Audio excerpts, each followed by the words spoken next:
اسلام ہی سے نہیں بلکہ دین نبوت سے خارج کر دیا کہ حسن نبی کے دین پر نہیں ہے، نبوت کے مذہب پر نہیں ہے، جو آسمانی مذہب ہے اس سے خارج ہے، یہ شریعت سے خارج ہے، یہ دین اسلام سے خارج ہے۔ لہذا معلوم یہ ہوا کہ اللہ اور رسول سے آگے سبقت لے جانا جو ہے وہ نہ تنہا اسلام سے خارج ہونا بلکہ سنت پیغمبر، بلکہ عظمت نبوت سے اور اس کے اعتقاد سے خارج، ایمان سے خارج۔ جو نبی کو نبی نہ مانے وہ مومن نہیں ہے، اس لیے رد دیا یا ایھا الذین آمنوا لا تقدموا، تم آگے مت بڑھاؤ قدم۔ تفسیر کشاف میں لکھتے ہیں اس کے ذیل میں، یہ آیت کے ذیل میں بہت سے واقعات لکھتے ہیں، ان میں سے ایک واقعہ بھی لکھتے ہیں پیغمبر خاتمی مرتبہ ایک گروہ مسلمان کو کفار کے درمیان بھیجا کہ جا کے تم تبلیغ اسلام کرو، آکے تم ان کو بتاؤ کہ اسلام کیا ہے، اس کا اعتقاد کیا ہے، عقیدہ کیا ہے۔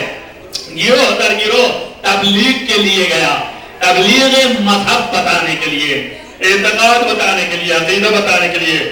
جیسے ہی پہنچا بنی عامر نام تھا اس کفار کے گروہ کا، جہاں پہنچے یہ صاحب انہوں نے پکڑا، دیکھا ایک نہ دو اور قتلنا شروع کر دیا۔ مسلمان یہاں ہیں مسلمان بنانے ہم کو، اور انہوں نے کاٹنا شروع کر دیا، جب مارا سارے مسلمانوں کو قتل کے رکھ دیا، سب کو قتل کر دیا، صرف 3 عدد فرار ہو گئے۔ اب یہ کیسے ہو گئے وہ آپ جانیے، جن کی عادتیں رہی ہوں گی بھاگ گئے ہوں گے، جو ہے جبن رکھتے تھے جہاد نہ تھی، اب اس سے زیادہ میں کیا کہہ سکتا ہوں، مگر فرار ہو گئے۔ بہرحال جان بچانا، جان سے زیادہ محبوب کوئی چیز نہیں ہے، جان تو اتنی محبوب ہے، یہیں سے عظمت پہچانی جاتی ہے۔ پیغمبر کو اتنا مانو کہ اپنی جان سے زیادہ مانو، کیوں؟ اس لیے کہ اللہ نے کہا ہے کہ یہ پیغمبر اور انبیاء جو ہیں یہ تمہارے نفسوں سے زیادہ تمہارے اوپر قدرت رکھتے ہیں، تو ان کو حق تمہارے اوپر تم سے زیادہ ہے۔ یہ مانی ہے کہ اپنے نفس کو بھی نثار کر دو۔ اور ایک مقتدر صحابی جو دار خلافت دوم تھے، انہوں نے یہ فرمایا کہ ہم رسول اللہ سے پوچھا، رسول اللہ نے کہ تم کتنا چاہتے ہو؟ کہ اپنے نفس کو چھوڑ کے آپ کو سب سے زیادہ چاہتا ہوں، یعنی میں پھر بھی اپنے نفس کو سب سے زیادہ چاہتا ہوں۔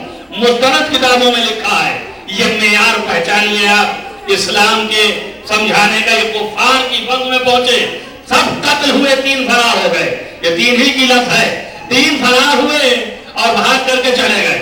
لیکن جب یہ لوٹنے لگے تو راہ میں بنی عامر کے قبیلے کے کچھ کفار باہر تھے، وہ کہیں سے لوٹ رہے تھے، جن کو بیچاروں کو کچھ خبر بھی نہ تھی۔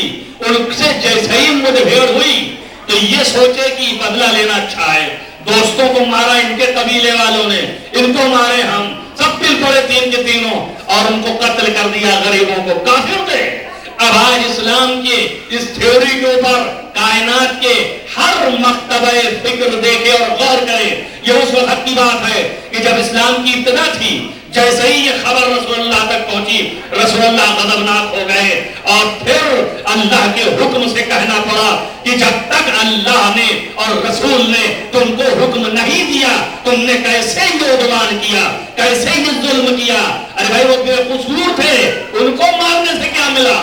جنہوں نے تمہیں مارا تھا ان کو جا کے مارے ہوتے، وہاں سے فرار کیوں کیا؟ اور جن کو سے کچھ نہیں کیا تھا ان کو مار کے غازی کیوں کر رہے ہو؟ یہ اسلام نے ڈانٹا، روکا۔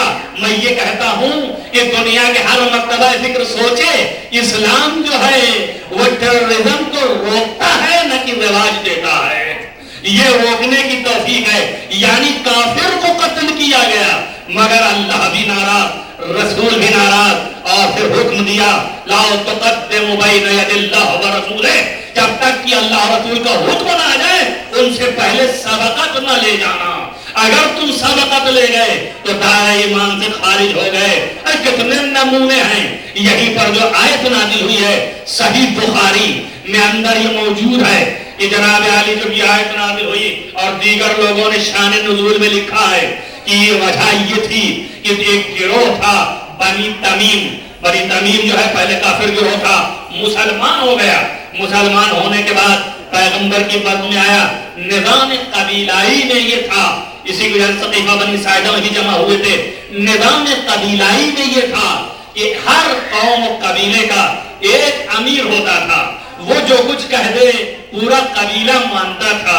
لہذا یہ بنی تمیم پیغمبر کے پاس آئے اور انہوں نے چاہا کہ ہمارا ایک امیر ہو جائے، اس لیے کہ اسلام سے پہلے جو امیر تھا وہ کافر کی زندگی میں تھا، کفر کا حکم نہیں چلے گا، لہذا نیا ہونا چاہیے. اسلام کے بعد اب رسول اللہ سے طلب کر رہے ہیں کہ اس قبیلے کا ایک ہمیں امیر بنا دیجئے، بتا دیجئے. اب ہمیں وہ والا امیر نہیں چاہیے، ہم کو مسلمان والا امیر چاہیے. تو پیغمبر خطی مرتبہ کبھی کچھ بولے نہیں، لیکن خلیفہ اول اور خلیفہ دوم ان دونوں نے اپنے اپنے کینڈیڈیٹ پیش کیے. ایک نے کہا کہ یہ بہت بہتر ہوگا، دوسرے نے کہا یہ بہتر ہوگا. رسول اکرم خاموش.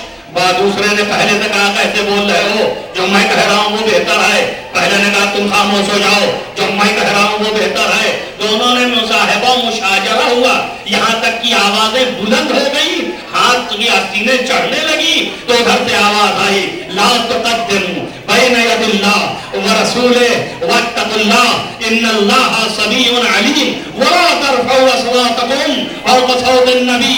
اللہ رسول کے حکم سے پہلے تم حکم نہ دیا کرو، اور دیکھو تقوی اختیار کیا کرو. اللہ بھی سنتا ہے، رسول بھی سنتا ہے، اور اللہ بھی جانتا ہے، رسول بھی جانتا ہے. اور اللہ اور رسول کے سامنے اپنی آوازیں مت بلند کیا کرو. اس کے معنی یہ ہے کہ اصحاب کو نہ تنہا تمیز سکھایا جا رہا ہے بلکہ قیامت تک کے لیے بتایا جا رہا ہے کہ حکم خدا اور رسول کے سامنے سر کو تمہیں نوڑا دینا ہے، اور تمہیں رسول کے کیے ہوئے فیصلے کے خلاف کبھی نہیں جانا ہے. ارے بھائی اللہ جانتا رہا ہوگا کہ ابھی تو یہ دوسرے کے قبیلے کے امیر کے سلسلے میں اختلاف کر رہے ہیں. جب کہیں رسول ان سب کا امیر بنا کے سامنے لائے گا تو یہ کتنا اختلاف کریں گے.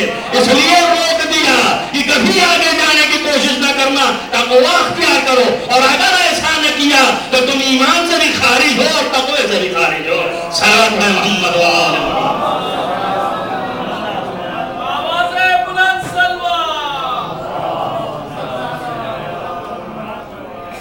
یہ تعلیم اسلام کی تھی اور یہ تربیت اسلام کی ہے کہ جو قرآن کی ایک سورہ تہذیب و اخلاق کا سورہ ہے، پورا 18 آیتیں ہیں.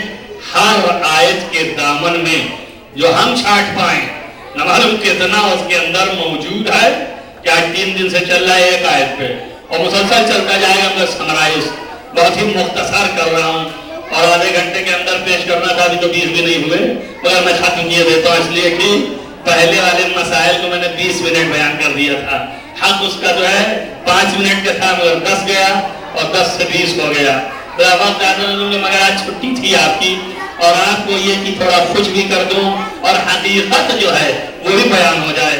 یہ مطلب نہیں خالی خوش کرتا ہوں، حقیقت یہ ہے کہ حکم خدا اور رسول کے مقابلے میں سبقت نہیں کرو.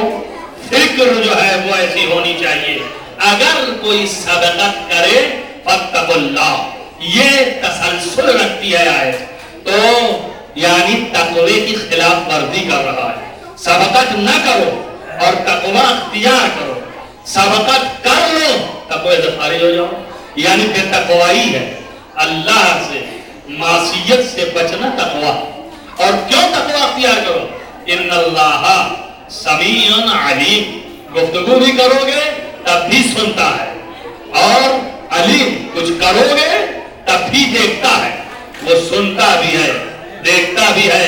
یہ نہ سوچنا تم کہ تم جو ہے وہ پیٹھ پیچھے تمام سے جو ہے وہ ہٹ کر کے